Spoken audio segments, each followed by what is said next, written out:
The events which led to the presence of Mr. Nickel Bryn at so opportune a moment were consistent with the character of that remarkable man of a sensational nature. Having commandeered the Rolls-Royce from the door of the Cavalry Club, he had immediately, by a mental process which many perils had perfected, dismissed the question of rightful ownership from his mind. The fact that he might be intercepted by police scouts he refused to entertain. The limousine driven by the Hindu chauffeur was still in sight, and until Mr. Nickel Bryn had seen it garaged, nothing else mattered, nothing else counted, and nothing else must be permitted to interfere. Jamming his hat tightly upon his head, he settled down at the wheel, drawing up rather closer to the limousine as the chase lay through crowded thoroughfares and keeping his quarry comfortably in sight across Westminster Bridge and through the outskirts of London. He had carefully timed the drive to the unknown abode of Firetongue, and unless it had been prolonged, the more completely to deceive him, he had determined that the house lay not more than 20 miles from Piccadilly.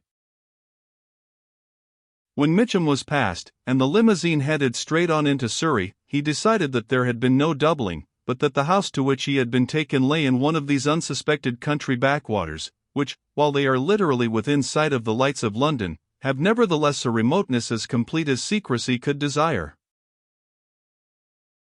It was the deserted country roads which he feared, for if the man ahead of him should suspect pursuit, a difficult problem might arise. By happy chance Nickel Bryn, an enthusiastic motorist, knew the map of Surrey as few Englishmen knew it. Indeed, there was no beauty spot within a 40-mile radius of London to which he could not have driven by the best and shortest route, at a moment's notice. This knowledge aided him now. For presently at a fork in the road he saw that the driver of the limousine had swung to the left, taking the low road, that to the right offering a steep gradient. The high road was the direct road to Lower Claybury, the low road a detour to the same.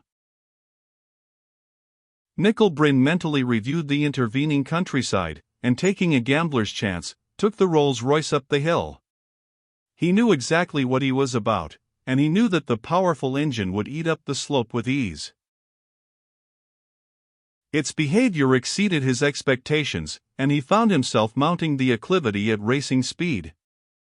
At its highest point, the road, skirting a hilltop, offered an extensive view of the valley below. Here Nickel Bryn pulled up and, descending, watched and listened. In the stillness he could plainly hear the other automobile humming steadily along the lowland road below. He concentrated his mind upon the latter part of that strange journey, striving to recall any details which had marked it immediately preceding the time when he had detected the rustling of leaves and knew that they had entered a carriage drive. Yes, there had been a short but steep hill, and immediately before this the car had passed over a deeply rutted road, or, he had a sudden inspiration, over a level crossing. He knew of just such a hilly road immediately behind Lower Claybury Station. Indeed, it was that by which he should be compelled to descend if he continued to pursue his present route to the town. He could think of no large, detached house, the Manor Park excepted, which corresponded to the one which he sought. But that in taking the high road he had acted even more wisely than he knew, he was now firmly convinced. He determined to proceed as far as the park gates as speedily as possible. Therefore, returning to the wheel, he sent the car along the now level road at top speed, so that the railings of the Manor Park, when presently he found himself skirting the grounds, had the semblance of a continuous iron fence wherever the moonlight touched them. He passed the head of the road dipping down to Lower Claybury, but 40 yards beyond pulled up and descended. Again he stood listening, and "Good," he muttered. He could hear the other car laboring up the slope. He ran along to the corner of the lane, and, crouching close under the bushes, waited for its appearance. As he had supposed, the chauffeur turned the car to the right. "Good," muttered Nickel Bryn again. There was a baggage rack immediately above the number plate. Upon this Nickel Bryn sprang with the agility of a wildcat, settling himself upon his perilous perch before the engine had had time to gather speed. When presently the car turned into the drive of Hillside, Nickel Bryn dropped off and dived into the bushes on the right of the path. From this hiding place he saw the automobile driven around the front of the house to the garage, which was built out from the east wing. Not daring to pursue his investigations until the chauffeur had retired, he sought a more comfortable spot near a corner of the lawn and there, behind a bank of neglected flowers, lay down, watching the man's shadowy figure moving about in the garage.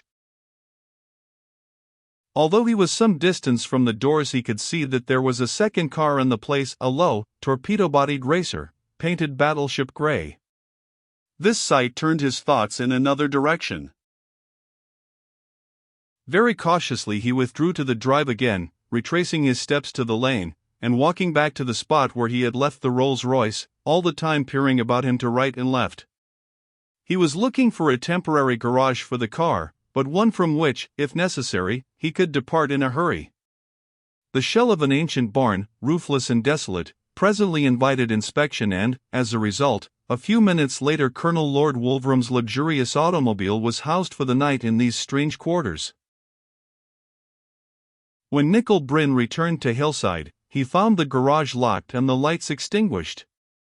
Standing under a moss-grown wall which sheltered him from the house, from his case he selected a long black cigar, lighted it with care and, having his hands thrust in the pockets of his light overcoat and the cigar protruding aggressively from the left corner of his mouth, he moved along to an angle of the wall and stared reflectively at the silent house. A mental picture arose of a secret temple in the shadow of the distant Himalayas. Was it credible that this quiet country house, so typical of rural England, harbored that same dread secret which he had believed to be locked away in those Indian hills? Could he believe that the dark and death-dealing power which he had seen at work in the East was now centered here, within telephone call of London? The fate of Sir Charles Abingdon and of Paul Harley would seem to indicate that such was the case.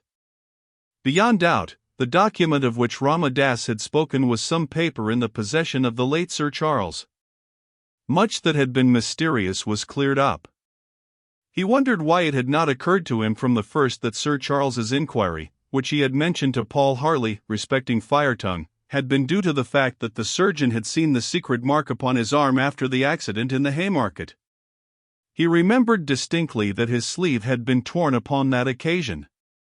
He could not imagine, however, what had directed the attention of the organization to Sir Charles, and for what reason his death had been decided upon.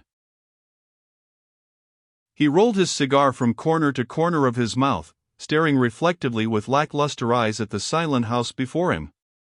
In the moonlight it made a peaceful picture enough. A cautious tour of the place revealed a lighted window upon the first floor. Standing in the shadow of an old apple tree, Nickel Bryn watched the blind of this window minute after minute, patiently waiting for a shadow to appear upon it, and at last his patience was rewarded. A shadow appeared, the shadow of a woman. Nickel Bryn dropped his cigar at his feet and set his heel upon it. A bittersweet memory which had been with him for 7 years arose again in his mind. There is a kind of mountain owl in certain parts of northern India which possesses a curiously high, plaintive note. He wondered if he could remember and reproduce that note. He made the attempt, repeating the cry 3 times. At the third repetition the light in the first-floor window went out. He heard the sound of the window being gently opened.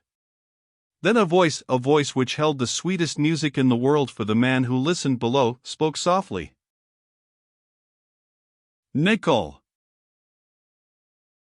"Nida," he called. "Come down to me. You must. Don't answer. I will wait here. Promise you will let me return."